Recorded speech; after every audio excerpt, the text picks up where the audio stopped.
लोग क्या कहेंगे? दोस्तों, लोगों की बातों पर ध्यान मत दो। जितने लोग हैं उतनी बातें होती रहेंगी और हम इस दुनिया में सभी को खुश नहीं कर सकते हैं। आप अपने आज में खुश रहो, अपने प्रेजेंट टाइम्स में खुश रहो। आइए इसे एक छोटी सी कहानी के माध्यम से समझते हैं। यह कहानी एक राज्य में रहने वाले एक बूढ़े व्यक्ति और उसके बेटे के बारे में है, जो जंगल की लकड़ी को बेचकर अपने जीवन का गुजारा करता था। उसका एक लोअता बेटा था। उसका बेटा सेना में जाता था और वह दोनों काफी गरीब थे। लेकिन वह जो बूढ़ा आदमी था, वह अपनी अजीब बातों और अपने सफेद घोड़े के लिए जाना जाता था। बूढ़े व्यक्ति के पास एक बहुत ही सुंदर सफेद घोड़ा था और पूरे राज्य में, आसपास के राज्यों में भी इतना सुंदर घोड़ा किसी के पास भी नहीं था, जिसके कारण राजा भी उस बूढ़े व्यक्ति से ईर्ष्या करता था। कई अमीर लोगों ने उस घोड़े को खरीदने की कोशिश की। राजा ने भी कई बार सोने के सिक्कों का दाम लगाया, लेकिन वह बूढ़ा आदमी किसी के भी लालच में नहीं आया। वह बूढ़ा व्यक्ति हर किसी से यही बात कहता था कि यह सिर्फ घोड़ा नहीं है, यह मेरे परिवार का एक सदस्य है। यह कोई संपत्ति नहीं है। मैं पैसे के लालच में आकर अपने परिवार के सदस्य को कभी नहीं बेच सकता।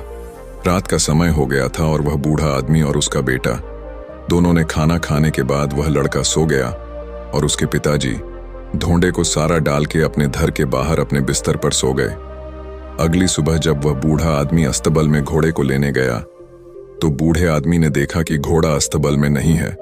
बूढ़े आदमी ने उस घोड़े की बहुत तलाश की, लोगों से भी पूछताछ की, लेकिन उसका घोड़ा कहीं नहीं मिला। वह बूढ़ा आदमी काफी परेशान हो गया था। उसे लगता था कि उसका घोड़ा किसी ने रात में चोरी कर लिया। कुछ समय बाद यह खबर पूरे राज्य में आग की तरह फैल गई। कई लोग वहां आ गए थे और बातें करने लगे। हमें पहले से ही पता था कि किसी दिन घोड़ा चोरी हो जाएगा। ये बूढ़ा आदमी बहुत गरीब और कमजोर है। वह ऐसे अनमोल घोड़े की रक्षा कैसे कर सकता है?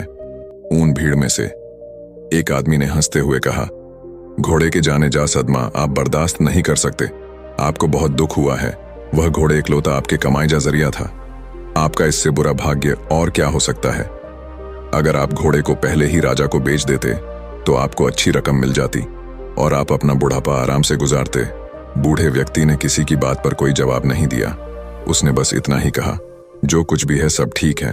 सच तो सिर्फ इतना है कि घोड़ा अस्तबल में नहीं है। बाकी जो होगा देखा जाएगा।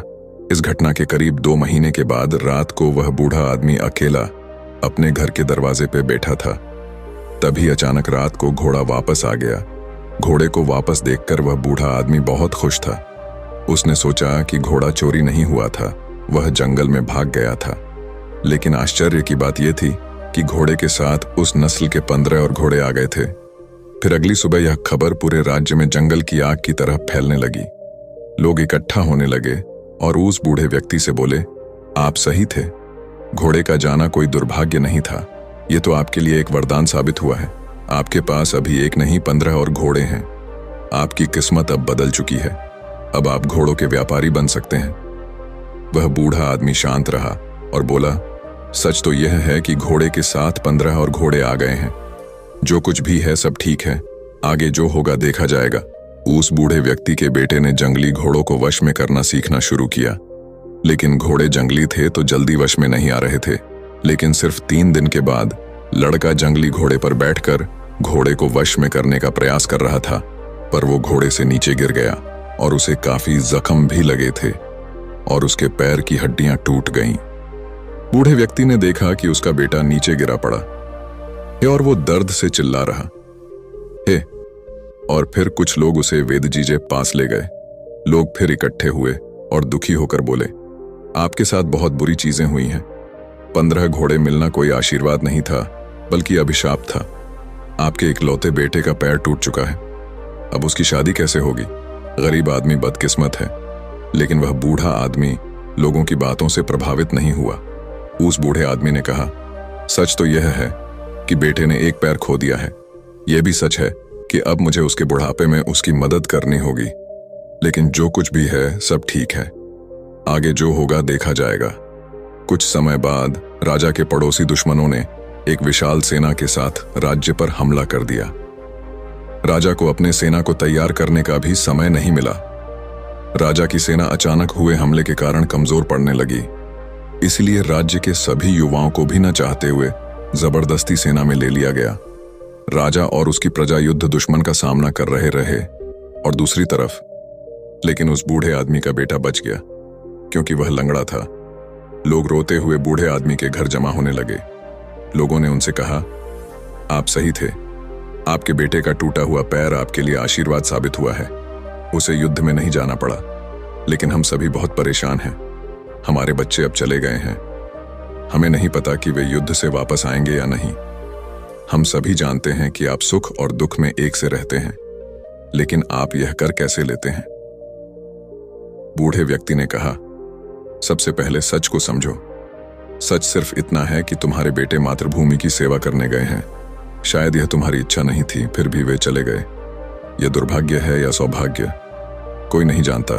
वह आगे बोला, जब तक आप लोग चीजों को अच्छा या बुरा कहने की आदत नहीं छोड़ेंगे, तब तक आप परेशान होते रहेंगे।